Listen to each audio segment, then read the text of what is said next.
Greetings, everyone. I'm Mar. Once again, this is my opinion. As you can tell from the title, I am continuing to trudge my way through the episodes of Everybody Loves Raymond. We got 2 left in Season 4, then we're on to Season 5. Over. Going to be almost halfway through this show. Of course, this is Episode 23 of Season 4, Confronting the Attacker. The final episode in the Robert versus El Toro Grande saga that's been going off and on for the last handful of episodes. Before I get too far into it, just a reminder, if you want to support the channel, the link to the PayPal in the Patreon are down below. PayPal is going to be for one-off requests in support of the channel. And if you want to consistently support the channel, you can join the Patreon. You'll be able to make requests depending on your tier level, and you'll also gain access to videos early. One coming down the pipe is going to be a film that I've been meaning to watch for a while, and because of my good buddy John, I'm finally getting around to watch it.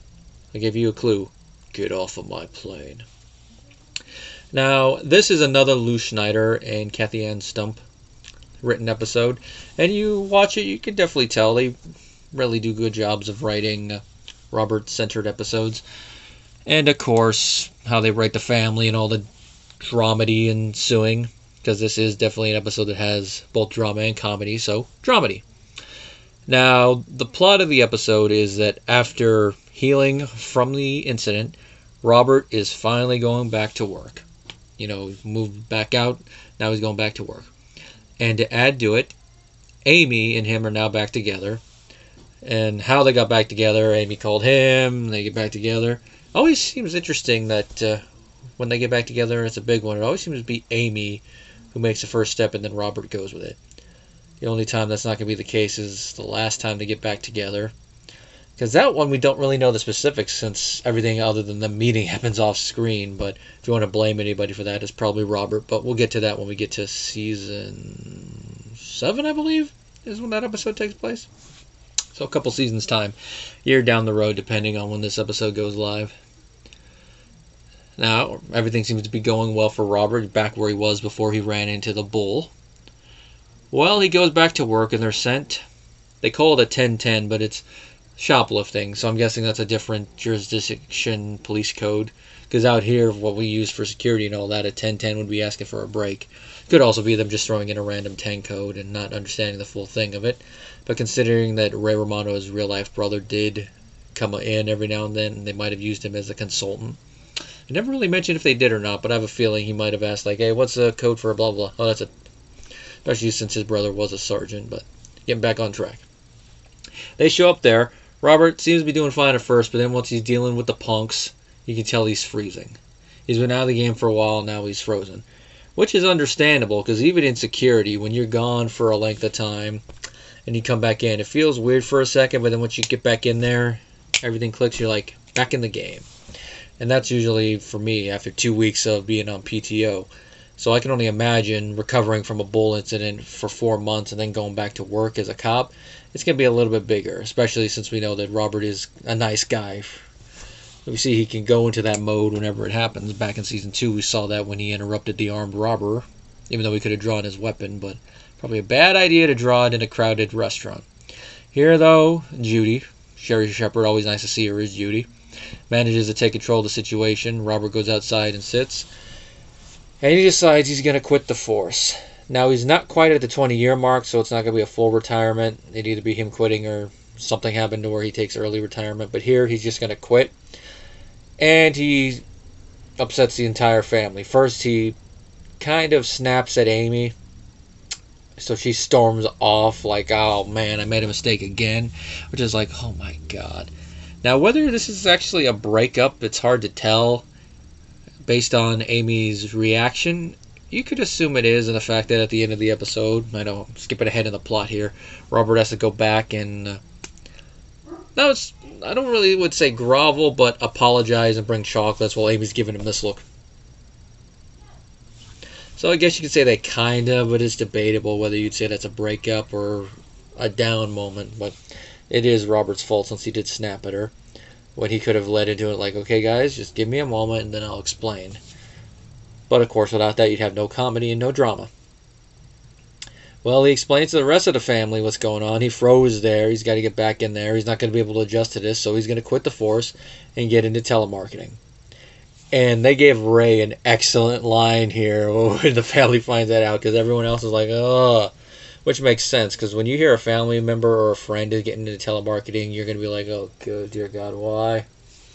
And the line they gave Ray is, telemarketing? You think people hate cops? Very true. I mean, especially more so nowadays than back in the early 2000s when this episode came out. There's that whole thing with cops. I'm not going to get into too much of a sidebar on that, but this line definitely has aged well. Although I don't know how often telemarketers are around now. I think they still exist, but it's more robocallers now. But it's that same thing. Of course, eventually there's going to be a day where kids are watching this episode and going to go, what's a telemarketer? Oh, my sweet, sweet summer child. Well, after Robert works as a telemarketer for a while, Ray's like, oh, we got to get him to get over this.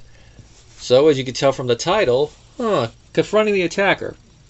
So Ray and Judy do a little digging, and they find out where the bull that gored Robert went. It's now at a petting zoo as Nestor, the happy bull. And of course, when he first sees it, Robert's like, oh no, that's him. But he calms down and he manages and goes talk with the bull. It's a nice little conversation. I mean, Robert at first is a little, and Ray has to calm him down and go there because one, there's children present, and two, he's yelling. So he calms down and he starts talking to the bull, like, you really messed things up for me. I wonder where your parents are. How would you like to go and live with them for a while? Just him venting. And of course it ends with him feeding Nestor, the happy bull. And the bull, you can definitely tell, is a happy bull. He's very calm, especially for the type of confinement they have him in, a short little cage thing. Now I'm sure if Nestor wanted to, he could probably power out of there, but he seems to be a very, very content bull, especially when the kid comes up and like, here you go, bull, give him some hay. And I haven't interacted with bulls a lot, but when they're content and you don't make them mad, they can be, because it's long since gone due to urban development.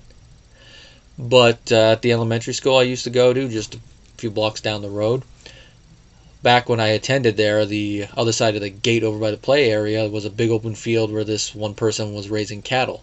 So it'd be nice when they'd be over on the gate, feed them leaves and all that, feed them grass, straw if we had it.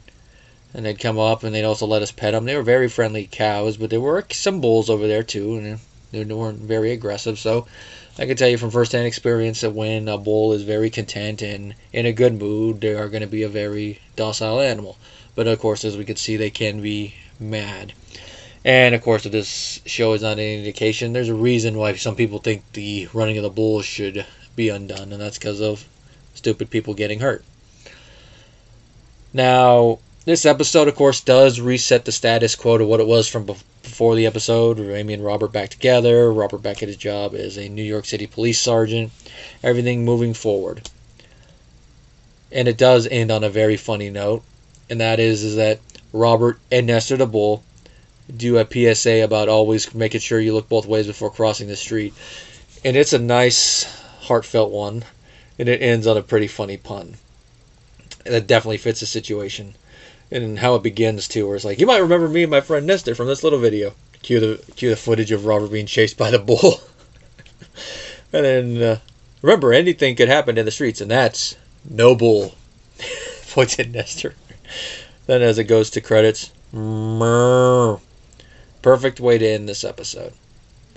I don't know if I'd say this is my favorite or one of my favorites out of the whole season, but it is a nice little conclusion to the Robert getting chased by the bull arc, which, let me just see how many episodes have been devoted to that. I mean, like I said, there's been a couple episodes where Robert's still recovering, but I wouldn't count them as actually part of the arc. So we had Robert's rodeo, Someone's Cranky, and then we had this.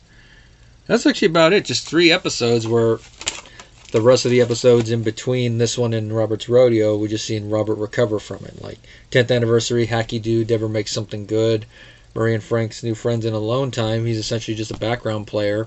Seeing him recover from it and his slow healing process and him hobbling. Someone's cranky. He's cranky. He goes home, and then Bad New Moon Rising is like a segue between that and this one. And all in all, he's recovered, so it's a nice little subplot for this season.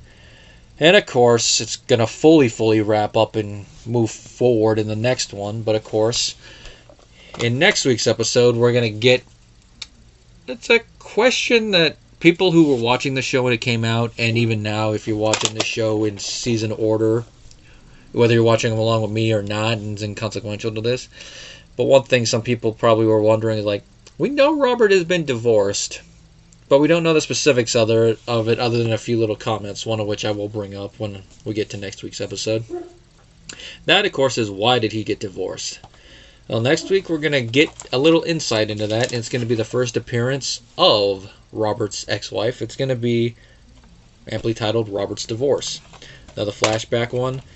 And without going into it, it will help set the stage for Robert's plot in Season 5 and, of course, in the next couple seasons going forward. And it's going to tie into a little rant I'm going to have on the Robert and Amy relationship, which I think I've gone over a couple times already in some of the other ones.